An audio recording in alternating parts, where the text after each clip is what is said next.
Hey everybody, Tom Garruba of Echelon Risk and Cyber bringing you the very first TPRM tidbit for the year 2023. I hope you folks had a wonderful holiday and were able to rest and relax and re-energize. It's one of the REs, one of the Res that I talked about in my last session before the year ended.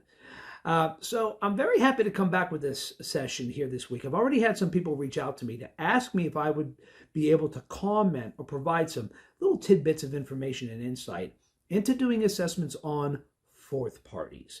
So I can go on for hours alone on fourth parties and downstream vendors, but I'm going to share these couple little tidbits. I'm actually going to turn this into a two-part series here this week and next week.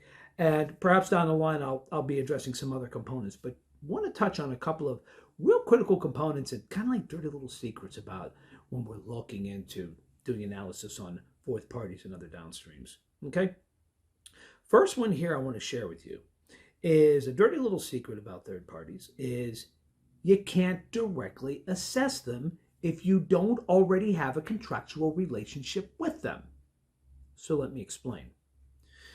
If you have a third party that's utilizing a fourth party and you're assessing that third party and you want to get a better handle on that controls at that fourth party, the thing you really need to do is focus on your third party and say, I need to analyze and see how you got the level of comfort over that particular downstream vendor, okay? The only way you could do that directly and get that additional insight and analysis from that fourth party is if you have a direct contractual relationship with them as a third party for some other scope of work, okay? Because they are legally obligated to providing you that information. If you don't have that, as I mentioned, you got to rely on your third party, or you could use tools that are available either for purchase, either as a service, or some things that you can get, such as Google alerts and things like that you can get, online. And it's important that you at least do something from that perspective. You have to be able to, as an outsourcer, understand what's going downstream with these other chains within your supply chain network. Things such as, how do they look from a cyber perspective? What about from a financial perspective? Are your procurement and financial folks okay with what they're doing?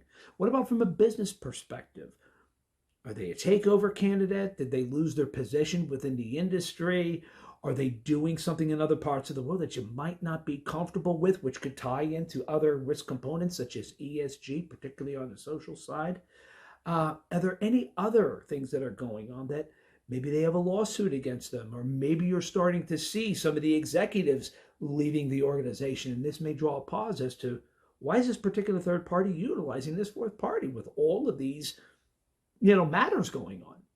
So that's what you can do if you don't have that direct relationship with that particular vendor, that fourth party downstream vendor, to do an actual full assessment. So a second tidbit that I want to throw your way is this. Make sure that your third party identifies in the contract everybody that's exposed and touching your information. This is important, particularly from a privacy perspective, if we start talking about personally identifiable information, whether it's customers or whether it's employees. You, as an outsourcer, need to know all of the transfers of data to those particular organizations, cross-border exchanges, as well as here in the U.S., and even within your organization, okay? So it's important that they document and tell you who those particular vendors are, so you're aware of where that data is going. Again, the emphasis here is on processing, not just where the data is being stored. Lastly, I want to talk about another component of contracts is this.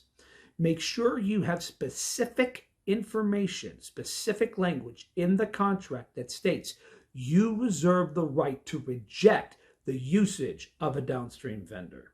I cannot tell you how many times I've crossed a third-party assessment where somebody within my organization, the CISO, even the chief accounting officer, would come back and say, we're not comfortable with this particular downstream vendor for whatever reason it is. They basically tell you if you're using this, the assessment that you're doing is going to be dead on arrival. So make sure that you're able to tackle that, and that's part of what you're going to do from a value add, bring it to the business unit and sharing with them, hey folks, we can't use this particular fourth party. We can use the vendor, but let's see if we can help them select another vendor. If you have other vendors that's already being used directly by your organization, you can actually prescribe to the vendor and prescribe to the business unit to utilize one of these other organizations that you've already assessed. And it provides that additional assessment, that additional risk comfort to your organization that you've already done the work, you've already done the assessment. They're basically an approved vendor. So there's multiple ways to tackle that, but the piece I want to point out to you is making sure that you have language in that contract that spells out that you reserve the right to tell them that they can't use that particular vendor. Okay? And here's a little bonus tidbit that I'm going to give you, because I was going to try to cap it at 3. Okay? Please, please, please, please, please, when you're doing an assessment on third parties and you have an understanding that there's a fourth party involved, do not ask your third party to provide you the analysis that they have done on that fourth party. That not just can, it will violate the non-disclosure agreement between that third party and that downstream vendor. So I'm trying to save you a little bit of headaches here and kind of a little bit of embarrassment by not asking for that. Okay, you certainly don't want to put that third party and that fourth party in some type of legal bind because the third party provides you data because you asked them about that relationship. Okay, so it's very important that you have that understanding. So with that, I want to get ready to close here. I want to thank you for your time. And next week, as part 2, we're going to talk about the limbo effect, because I've had a lot of people ask me, how deep do we need to go in this? The limbo goes, how low do you go? How low do you go? How far deep do you go with respect to your downstream vendors? We're going to talk more about that next week.